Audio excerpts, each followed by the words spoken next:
Bueno, pues como vengo anunciando desde el principio del programa, hoy en Agenda Spanier voy a contactar con Estados Unidos porque me voy a entrevistar con una periodista que lleva ya 9 años allí y que llegado este momento, el de los 9 años, pues ha decidido relatar sus vivencias, sus experiencias, su visión acerca de la sociedad estadounidense y, pues bueno, una suerte también de crítica de cómo ella ve las cosas, qué cosas detecta que se podrían cambiar y que son manifiestamente mejorables, y lo ha titulado Año 9, Crónicas catastróficas en la era Trump. Ella es Azahara Palomé, que ya la tuvimos aquí en la radio por 2 veces, y esta tercera, que siempre dicen que va a la vencida, pues ha sido para eso, para hablar de su libro y sobre todo para hablar de sus vivencias, de cómo ha vivido ella estos últimos 9 años de su vida en Estados Unidos. Azahara, ¿qué tal? ¿Cómo estás? Estamos bien, Ángel. Buenas noches por aquí, por Filadelfia. Buenos días por allí. Sí. ¿Cómo vas? Bueno, buenas noches. Tú casi también son buenos días ya. La verdad es que te agradezco porque siempre que contactamos para ti son horas, la verdad es que bastante difíciles, que son las 4 de la mañana por allí ahora, ¿no? Poquito Son las 4 de la mañana, ya. las 4:08, sí, pero para mí es la mejor hora porque soy súper noctámbula y estoy muy despierta, muy alerta, muy lúcida a estas horas, o sea que te lo agradezco. Pues perfecto, ¿eh? Eso es lo que buscamos también, que no te pille en un momento un poco más, que pues cueste un poco más expresar el sentimiento de ese libro, que en primer lugar felicitarte porque me ha encantado, es un libro muy crudo en algunas partes, no te cortas para nada, sin filtros describes todo lo que has ido detectando en estos 9 años allí y la verdad es que otorga una visión bastante amplia y bastante específica en algunos aspectos de lo que implica la vida en Estados Unidos para una emigrante como tú.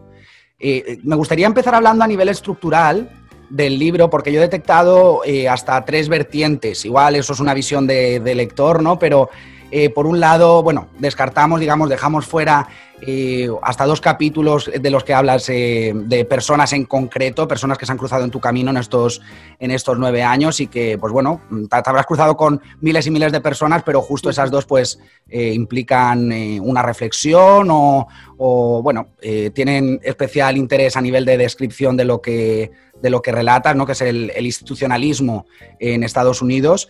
Y después otras 2 vertientes, una vertiente más personal, un estilo más personal, en el que hablas pues de tu vivencia más en primera persona, y otra parte más periodística, en la que pues eso, describes lo que te has ido encontrando y cómo se ha ido conformando tu visión acerca de estas instituciones, ¿no? Que al final denuncias o cuyo funcionamiento destacas o denuncias dentro de los capítulos. Me gustaría preguntarte si esas 2 vertientes no daban para 2 libros distintos, y en ese sentido la segunda pregunta sería ¿qué sentido tratabas de darle al aunar esa parte más personal, más de vivencia, de experiencia, con esa parte más de, digamos, de visión periodística de la realidad allí?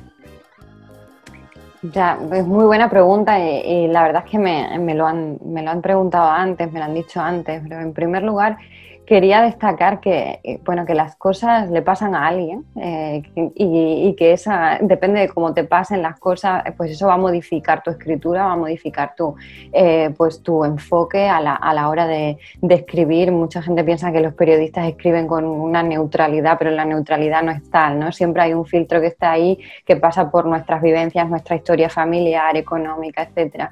Y entonces no pretendía esa objetividad que para mí es bastante, es inalcanzable, y mucho menos en un libro así, ¿no? Es un libro que no tiene las restricciones de la prensa, es un libro que como tú dices, va sin filtro. Y por eso me quería involucrar como yo, ¿no? Como cuerpo por el que pasan las circunstancias, pero al mismo tiempo me hacía falta una visión política, porque dependiendo de cómo se gestione pues la política a nivel macro, pues habrá más paro o menos paro, podrás comer una cosa o podrás comer otra. Entonces quería crear un canal entre lo que se ve, que muchas veces se relata así, ¿no? Política macroeconómica, que como distanciada de la gente, y las cosas que pasan en nuestra cocina, ¿sabes? En casa con nuestros amigos y nuestra familia. Y por eso pues voy alternando un poco las visiones, y me parece que así el libro pues aumenta en riqueza y en significado. Es cierto que esa parte más personal Incluso yo diría que hasta cambia hasta la forma de redacción, ¿no? Porque al final lo que uno está expresando es una cosa completamente distinta. En la otra, digamos, en esa vertiente más profesional o periodística, es una suerte.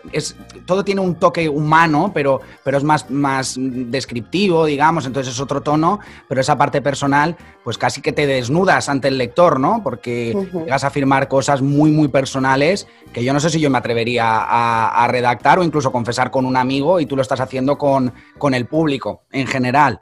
Y en esa parte personal me ha chocado mucho, en esa desnudez de la autora, me ha chocado mucho el apartado de la desconexión. Describes cómo en estos 9 años en tu vida se ha producido una desconexión cultural. Lo centras en la parte del lenguaje, ¿no? De cómo muchas veces te cuesta expresar lo que vives en Estados Unidos en castellano cuando hablas con tu familia, cuando hablas con tu madre una vez al mes y demás. Una desconexión que a uno que tú llevas 9 años en Estados Unidos, yo llevo 1 en Escocia, a mí como inmigrante me asusta porque dices, ostras, es que ella me está diciendo, estate, que eso es lo que a ti te va a pasar.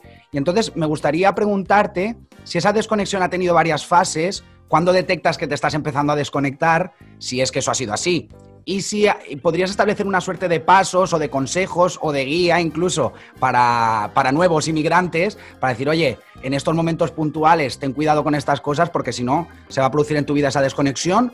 O si por el contrario es algo natural, es algo, pues uno se va, conecta con otra cultura y al final acaba siendo ya no solo bilingüe o políglota, sino que acaba siendo más de la cultura receptora. Al final pues has vivido tu parte de madurez allí y es muy imposible después volver a conectar, volver a expresar. Incluso afirmas que este libro en castellano pues te ha supuesto un ejercicio casi de traducción, ¿no? Para poder expresar todo lo que ahí estabas viviendo. Sí, hay varias fases, ¿no? Yo te puedo hablar de mis fases. Es verdad que a nivel psicológico hay estudios, ¿no? que hablan del síndrome de Ulises, y hay psicólogos que han establecido hasta 4 fases, ¿no? Primero el choque cultural, después te vas adaptando poco a poco o lo niegas y luego al final es la integración total. Yo he pasado por varias fases y al principio, los 2 primeros años que estuve aquí, no me veía como inmigrante. Lo veía más como una experiencia de Erasmus y esa experiencia no queda ahí en el libro porque no pertenece a lo que después ha quedado como una identidad pues inmigrante y con muchos más problemas de los que tenía entonces.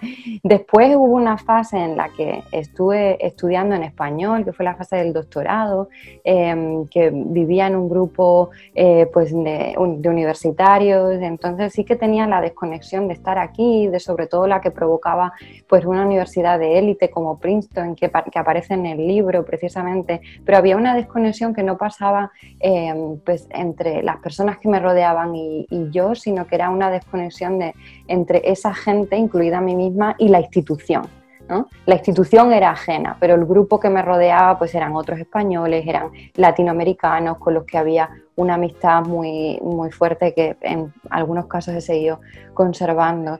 Y después pues yo llegué a un momento en que la academia me decepcionó, decidí dar un giro radical a mi vida y dedicarme a otra cosa, y aunque trabajo en una universidad, pero trabajo en un departamento de políticas públicas, que de ahí vienen muchos de mis intereses también en la cuestión social que relato en las crónicas, y esta facultad pues todo el mundo es americano. Soy la única inmigrante, trabajo totalmente en inglés, a todo esto por el camino me casé con un americano, entonces ahí sí que he notado como la desconexión total, que yo pensaba que iba a ser una cuestión laboral, pero obviamente lo laboral te acaba comiendo la identidad hasta tal punto de que pues no las puedes separar, ¿no? Entonces sí que esa desconexión con el lenguaje se ve ahí y muchas veces tengo que traducirme a mí misma, tengo que buscar, a lo mejor sé que un concepto existe pero no me acuerdo del nombre y entonces tengo que buscar textos que traten de ese concepto.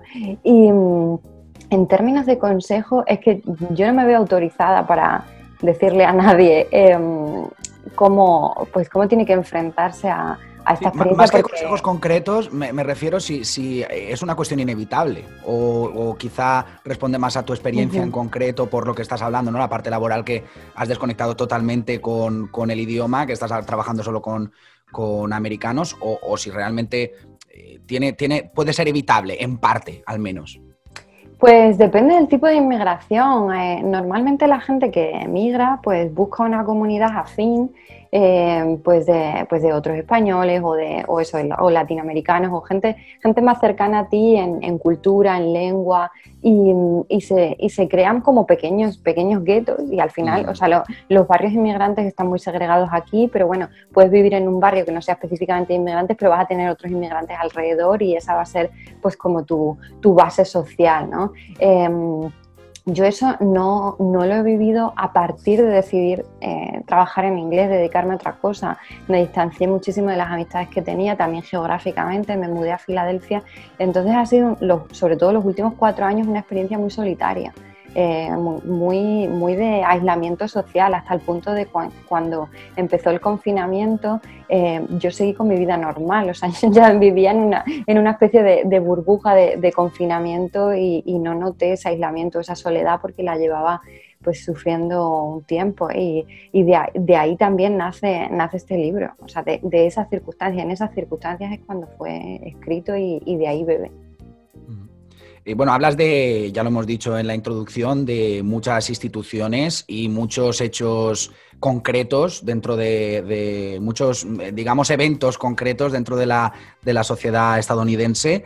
Bueno, hablas de justicia, de seguridad y tenencia de armas, el sistema universitario, transporte público. Podríamos hacer una pregunta por cada uno porque haces una reflexión muy profunda de cada uno de ellos, pero tanto en cuanto la educación es la base que forma la sociedad, ¿no?, que educa a las personas y que al final conforma la sociedad del mañana, comentas que el sistema educativo estadounidense lo comentas desde una parte de, como dicen allí, de high school, y después en el sistema universitario de cómo no les dan una educación emocional, es decir, que la educación en Estados Unidos está centrada, la filosofía es crear pequeños lobitos de Wall Street, ¿no?, como robots que realmente después tienen una rentabilidad dentro del sistema de mercado conforme está concebido allí, pero que no los educan para la vida, o sea, no les dan una educación emocional, y comentas incluso pues que tienen problemas incluso en los primeros contactos con chicas, hay muchos problemas de abusos, de violaciones y demás en esas hermandades que en las películas se nos muestran maravillosas, esas fiestas locas y demás, al final tienen un trasfondo muy, muy negativo a nivel social.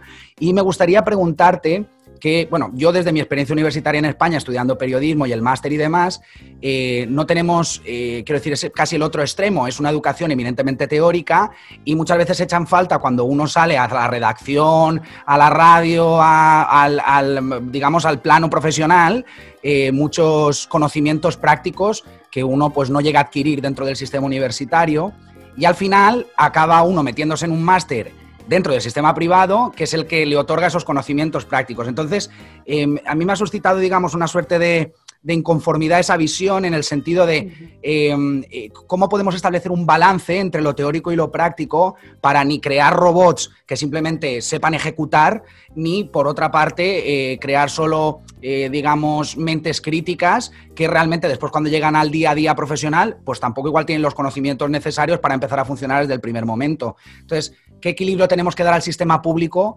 para en ninguna de las dos, digamos, en las dos opciones, dar ese beneficio a la educación privada cuando realmente estamos reconociendo que al final tiene que haber una educación común para todos? Pues bueno, voy a empezar porque me has preguntado muchísimas cosas en una. Perdón. Si se me olvida alguna me la recuerda. Voy a empezar por la crónica. Esta crónica en la que hablo pues de lo que pasa, de cómo funcionan estas universidades. Y hace poco entrevisté a un teórico de los medios bastante reconocido que se llama Douglas Rushkoff.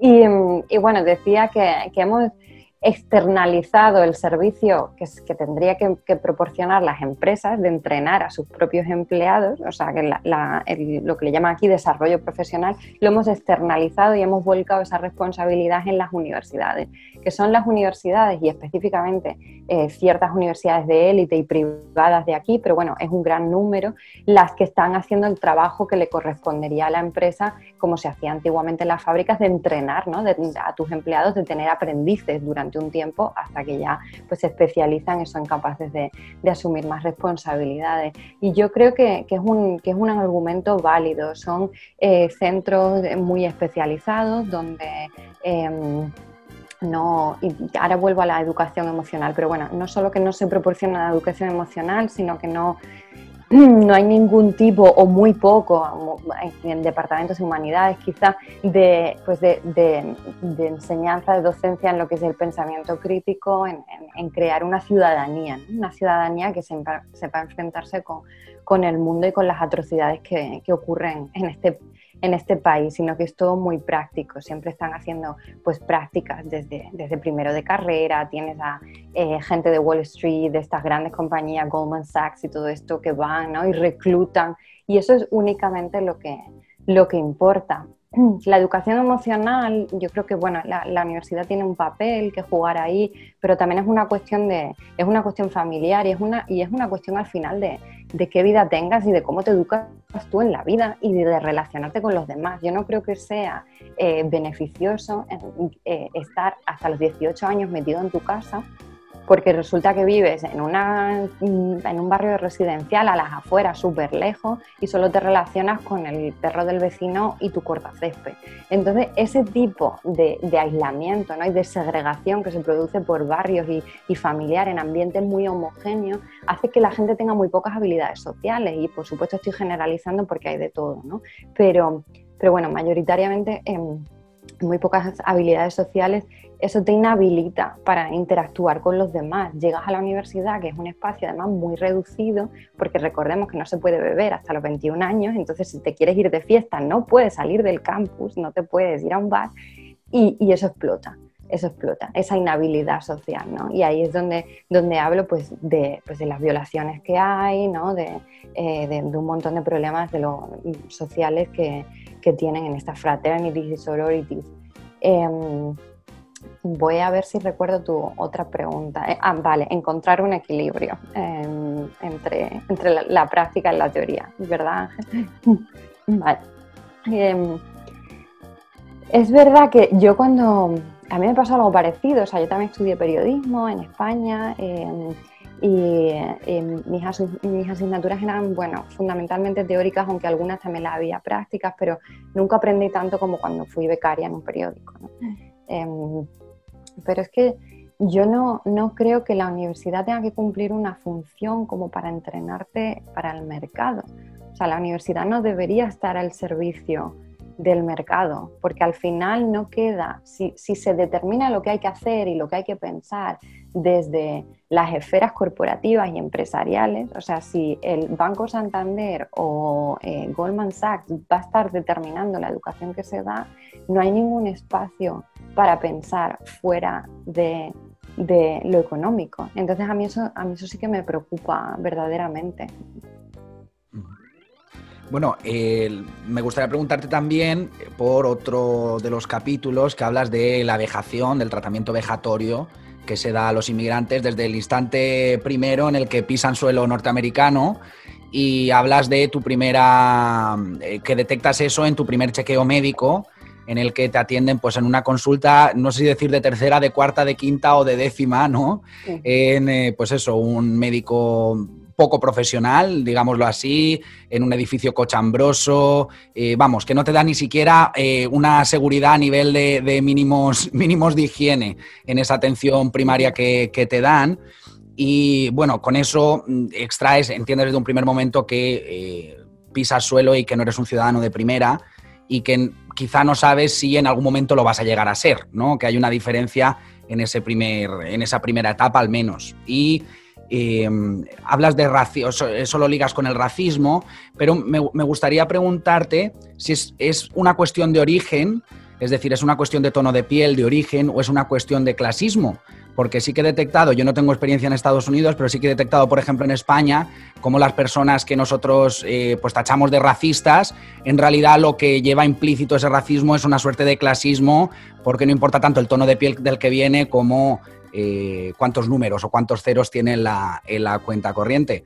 Y no sé si coincides conmigo en ese diagnóstico, o sí que realmente hay una cuestión racial en el sentido más estricto de tono de piel, de origen, en Estados Unidos. Pues es que están interrelacionados y es muy difícil separarlo. Es una pregunta complicada y no hay una respuesta fácil tampoco. Es verdad que aquí en Estados Unidos hay un racismo institucionalizado que yo no he visto en otros sitios.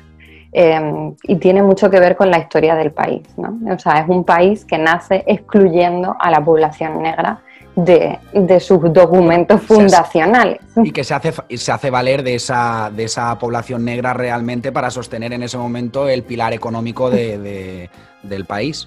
No, claro, o sea, y que se basa, como acabas de decir, ¿no?, en una economía esclavista que son los cimientos de todo lo demás y esa población pues está excluida de la Constitución y lo ha estado hasta hace casi nada y sí lo sigue estando, de hecho, en algunas cláusulas, en algunas sentencias del Tribunal Supremo, y ahora lo estamos viendo con la supresión del voto en determinadas poblaciones. Entonces, hay una cuestión racista que tiene que ver con la estructura del país, que es sistémica, y que eso se transfiere a lo que es pues el aparato burocrático, cómo funcionan las instituciones, quién tiene derecho a ciertas ayudas, quién no, quién puede votar y quién no. Y todos los inmigrantes aquí, recordemos, han sido categorizados racialmente. O sea, los italianos no eran blancos cuando llegaron, los irlandeses también se les discriminaba, entonces luego se fueron asimilando poco a poco al ideal de blanco. ¿Por qué? Y ahí voy a la segunda parte de tu pregunta, porque el dinero te da blancura. O sea, el dinero te posiciona, el dinero como que no sé cómo decirlo, pero te aclara la piel, ¿no? A nivel social, y a medida que esos grupos se han ido incorporando a lo que es el ideal de blanco, pues es porque han ido también llegando a la clase media, ¿no? Ahora, el concepto de inmigración, en las connotaciones sociales que tiene, en el inconsciente colectivo, pues se asocia a la inmigración ilegal, a la inmigración que viene de Centroamérica y de México. Y teniendo en cuenta, cómo funciona ese concepto, digamos, en el imaginario colectivo, pues ahí se ponen pues en funcionamiento una serie de instituciones. Cuando yo digo que voy a la consulta de este médico, que de verdad era cochambrosa, no, lo siguiente, falta de higiene, muestras de sangre con el sándwich dentro del frigorífico, o sea, bueno, una cosa que yo jamás en la vida he visto eso. Pero es que esa fue la consulta que me tocó por el código postal, o sea, por la dirección donde yo vivía. Quiero decirte, ahí va todo el mundo, independientemente de que seas blanco o no, pero la concepción de que ese tipo de establecimiento, centro de salud, es apto para los inmigrantes, esa concepción es racista. ¿Sabes? Independientemente de quién entre por esa puerta. Lo mismo, los centros para tomarte las huellas están en los peores barrios, Da igual que tú vengas con muchísimo dinero o sin dinero, pero vas a tener que ir a ese barrio a que te tomen las huellas si quieres que te den la residencia. ¿Sabes? Entonces, ¿a quién se le ocurrió poner esos centros en esos barrios? Obviamente a alguien que no tiene muy buen concepto de los inmigrantes. Pero también esa sensación de cutre, de no cuidado, demás, y por eso lo ligo con la pregunta del clasismo. En otro capítulo lo ligas con el concepto de lo público allí, ¿no? Lo público nunca puede ser algo que esté bien. Lo público tiene que ser lo último de lo último, simplemente para las personas que no se han ganado el cielo, ¿no? Porque allí al final es una cuestión individual de ganarse o no ganarse el cielo.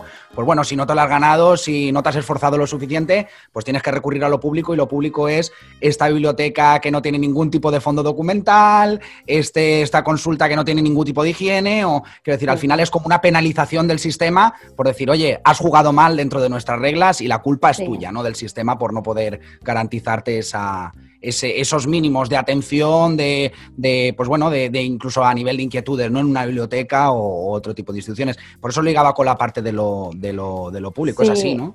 Sí, no, completamente. Y a ver, y hay mucha población blanca que sufre también esta carencia, ¿no?, de servicios públicos. Y es bueno que aquí se le llama, que es un término horroroso, ¿no?, pero el white trash, basura blanca, que es lo más despectivo, del universo. Lo que pasa es que es que esa articulación de lo público de manera que sea todo pues nefasto o que no funcione y bueno, que los servicios sean mínimos y deficientes, tiene que ver también con quién ha estado destinado lo público desde desde un principio. ¿Sabes? El hecho de que no haya prácticamente estado del bienestar, y esto lo dice Paul Krugman, que es premio Nobel en Economía, tiene que ver con el negarle el acceso a servicios públicos a la población negra. O sea, Estados Unidos no tiene ahora sanidad pública porque tradicionalmente no han querido que los negros tengan acceso a la sanidad pública. Entonces, a eso me refiero con lo de racismo institucional. Obviamente sí, ser pobre no le beneficia a nadie. Y bueno, pues hay gente que no es blanca, que no tiene acceso a esto. Pero la arquitectura del país y el motivo por el cual la situación es así es el racismo. Y bueno, metidos ya en la parte política, aunque no hemos dejado de hablar de ella en ningún momento, pero más en electoralismo, tenemos además las elecciones ya a la vuelta de la esquina. Hace 2 días salió un sondeo, 11 puntos de Biden sobre Trump, vuelve a ganar terreno Biden sobre Trump. Y enlazándolo con tu texto, tú hablas del primer folleto que desechas a la primera, ¿no? Porque casi que te repele, hay algo que repele, ¿no? Ese contacto con el folleto, pero que después pensándolo, analizándolo, llegas a la conclusión que a pesar de que Trump tenía una campaña, estamos hablando de las anteriores elecciones, tenía una campaña de corte totalmente personalista, todo enfocado en esa persona que se había construido a sí misma, todo ese discurso que ya conocimos entonces, pues te chocó que en ese folleto no aparecía la cara de Trump, sino que era un grupo de trabajadores de la del antiguo proletariado, digamos, industrial de algunas de las ciudades muy importantes a nivel electoral en Estados Unidos, y pues se invitaba a esa gente a decir, vótame porque vamos a hacer América grande otra vez y vamos a recuperar todo eso que hemos perdido porque hemos externalizado las cosas a México, a China y demás, y tú te has quedado sin tu puesto de trabajo precisamente por ese proceso que se emprendió. Y esa era la herramienta entonces, bueno, entre otras, pero ¿cuál es, primero, cómo ves las elecciones que tenemos ahí ya? Que te mojes un poco, como si te atreves a dar incluso un resultado, una predicción. Y en segundo lugar, ¿cuáles son las herramientas? ¿Qué ha cambiado en esas herramientas? ¿A qué sentimientos está aludiendo Trump en esta campaña a diferencia de la anterior? Sí, pues primero me voy a mojar. Bueno, yo creo que a estas alturas es fácil decir que va a ganar Biden porque pues, tenemos todas las encuestas, ¿no? A favor. No solo el 11% de ventaja que le lleva a Trump, pero también estaba mirando encuestas de los estados bisagra, ¿no? De los estados clave que son los que deciden las elecciones, pues Pensilvania, Florida, en fin, otros tantos. Y parece ser que Biden está ganando ahí también. Sí que es cierto que somos, digo somos porque no soy la única que se siente así, bastante escéptico, porque bueno, todas las encuestas le daban pues, la victoria a Hillary Clinton. En su momento, sí. Luego ya vimos lo que pasó con las encuestas. No habían tenido en cuenta a la hora de construir de elaborar esas encuestas, factores claves como por ejemplo que los blancos no universitarios votaron en masa por Trump. O sea, ese factor no lo codificaron en el algoritmo. Y luego las encuestas tienen un margen de error, pero el margen de error es de un 2-3%. O sea que parece ser que hay bastante ventaja. Me preocupa un poco el voto por correo, que está siendo mayoritariamente demócrata, porque muchos de esos votos se descalifican porque te has equivocado de bolígrafo o porque se te ha olvidado firmarlo, o sea, por errores humanos que se cometen. Entonces, pues quizás ahí se pierdan votos. De todas maneras, creo que a estas alturas se puede pensar que Biden va a ganar. Respecto a los mensajes de la campaña anterior y cómo han ido cambiando, Trump tuvo una campaña muy agresiva que bueno, lo cuento en el libro un poco de nuevo, ¿no? Volviendo a lo personal, porque yo estaba en esa época cogiendo trenes que pasaban por fábricas que estaban abandonadas y aquel paisaje industrial me llamaba muchísimo la atención, la verdad, hice muchas fotos y escribí sobre ello porque fue un shock absoluto. Y él se enfocó mucho en lo que es el trabajo, ¿no? O sea, los puestos de trabajo que se han perdido, la externalización a China, el cierre de fábricas y eso es muy importante para para la conciencia colectiva, sobre todo masculina, de ciertos estados, ¿no? Especialmente los que llaman el Rust Belt, que es como el cinturón de óxido, y luego, bueno, recordemos ciudades completamente devastadas, ¿no? Como Detroit, en fin. Y él apeló mucho a eso, ¿no? Apeló mucho a eso, a una masculinidad que ya no es cabeza de familia, que ha perdido pues el poder adquisitivo que tenía, y le salió bien. Y también es verdad que Hillary Clinton no hizo campaña en muchos de estos estados clave y prácticamente no habló de trabajo. O sea, fue mucho, pues, se la jugó todo, yo creo, a la política identitaria, ¿no? De la primera mujer, bla, bla, bla. El eslogan que tenía I'm with her, pues estoy con ella, ¿no? Era una cosa insulsa completamente, comparada con la campaña que montó Trump. Ahora es distinto, sigue teniendo ese discurso enfocado en lo laboral, pero Biden también lo tiene. Biden es de un pueblo perdido de Pensilvania, quiero decir, conoce bien más o menos la zona y ese background, ¿no? Esos orígenes los aprovecha, entonces ahí sí que están compitiendo por el mismo mensaje. Trump ha entrado al trapo relativamente de la política identitaria, aunque sigue siendo muy racista, pero bueno, está jugando también a traer el voto latino, negro, que igual algo le funciona. Le ha perjudicado la pandemia, que al principio no tanto, porque los primeros estados que lo pasaron fatal, pues eran demócratas, por ejemplo Nueva York, ¿no? O sea, vimos esas fosas ahí que recorrieron el mundo, que se hicieron virales, pero ahora no, los estados más afectados o son republicanos o son bisagra. Entonces esto le puede perjudicar. Y bueno, y en general está teniendo un discurso muy también de agresividad hacia el otro, muy ofensivo, y de querer hacernos pensar que Biden es un socialista, ¿sabes? O comunista o algo así, que está aliado con la extrema izquierda, que todo el mundo le tiene miedo ahora al fantasma del comunismo, cuando en realidad Biden lo que está haciendo es intentando atraer el voto del republicano de centro.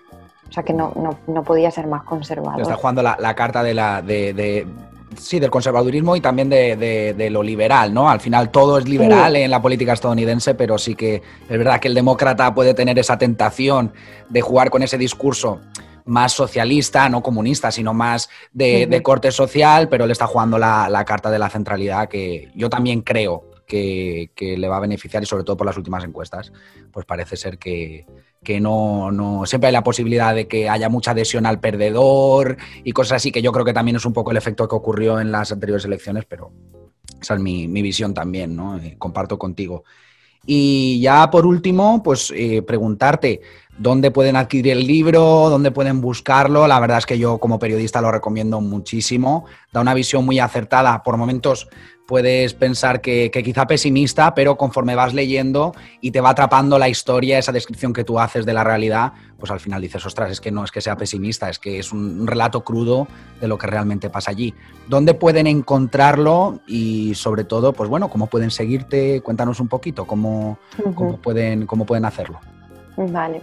Voy a matizar lo del pesimismo, porque hay una aversión social a todo lo que sea contar verdades, que muchas veces crudas, que bueno, yo creo que como escritora tampoco tengo el deber social de ser optimista, o sea, que cuando uno tiene una conciencia crítica, el optimismo es muy difícil, ¿no? O de ser positivo, o de crear un libro de autoayuda. Creo que ya hay profesionales que se dedican a eso, a extender la positividad, y para mí pues el objetivo era completamente distinto. ¿Dónde se puede conseguir? Pues tiene muy buena distribución. Yo siempre digo, si puedes ir a tu librería, pues mejor que mejor, ¿sabes? Si no lo tienen, lo encargan, y vamos, llega de momento, pero también está en Amazon, para quien no lo pueda conseguir, y entiendo que estamos todos en distintos países, así que esa es la vía de distribución internacional más eficiente. Bueno, pues Azahara, muchísimas gracias. No son horas, con lo cual te voy a dejar a ver si te vas a descansar. Gracias por entrar aquí, contarnos, pues bueno, al final responderme a esas inquietudes que como lector, más que como profesional de la información, pues me ha suscitado tu libro. La verdad, como te he dicho al principio, felicidades por el libro, enhorabuena. es muy difícil hacer ese ejercicio de recopilación desde el plano humano, pero sin pasarte, ya lo hemos hablado a lo largo de la entrevista, y dar esa perspectiva también periodística y profesional. Lo que quería decir, por matizar yo también, a nivel de lo del pesimismo del libro No Pesimismo, es todo lo contrario, que te puede parecer algo muy crudo, muy impactante en un inicio, pero conforme te va atrapando la historia, pues al final dices, ostras, me está permitiendo viajar y experimentar esos 9 años de vida sin necesidad de haberlos vivido, ¿no? Me lo está contando en primera persona. Azahara, muchísimas gracias y nada, espero que tengas muchos éxitos con este libro y gracias, que te lleve a otro tipo de producciones y demás. Ya entrarás aquí y nos contarás qué te depara tu vida personal y profesional. Muchas gracias. Ya vuelvo, con el siguiente vuelvo. Muchas gracias, Ángel. Gracias, Azahara. Chao.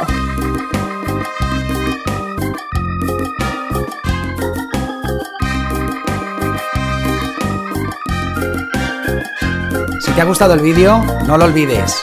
Suscríbete, dale al like, a la campanita y comenta. Puedes seguirnos a través de redes sociales o en nuestra página web planetaspanier.com. Y mientras tanto, ¿por qué no te quedas viendo otros vídeos?